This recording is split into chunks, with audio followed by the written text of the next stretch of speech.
2 bag রক্ত দিয়ে বাঁচিয়েছিলাম। সে কি করে পারলো আমার শরীর থেকে রক্ত ঝরাতে? এসব ভেবে দু চোখে যেন অশ্রু বাধা মানছে না।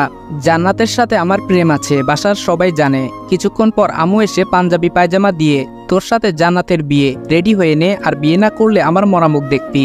আমি মাকে কিভাবে বলি যে জান্নাতকে ভালোবেসে 2 বছরে আমি স্পর্শ করলাম না, সে কি করে ভাইয়ার বিছানায় গেল?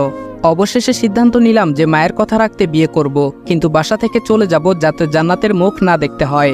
একটু পর ভাবি আমাকে জানালা দিয়ে দেখে চোখের পানি ফেলে চলে গেল। হয়তো তার মনে অনেক প্রশ্ন, কেন আমি এসব করলাম। এদিকে ভাবির মাথায় একটা জিনিস ঢুকছে না, আবির তো জান্নাতকে ভালোবাসে, তাহলে কি এমন হলো যে বিয়ে করতে চাচ্ছে না? বিকেলে কাজে আসলো, আমার ও জান্নাতের বিয়ে পড়ানো হলো। বিয়ে বাড়ি ঠিকই, কিন্তু কারো মনে কোনো আনন্দ নেই। সবার মন খারাপ, শুধু আমার বড় ভাই আকাশ ও জান্নাত ছাড়া।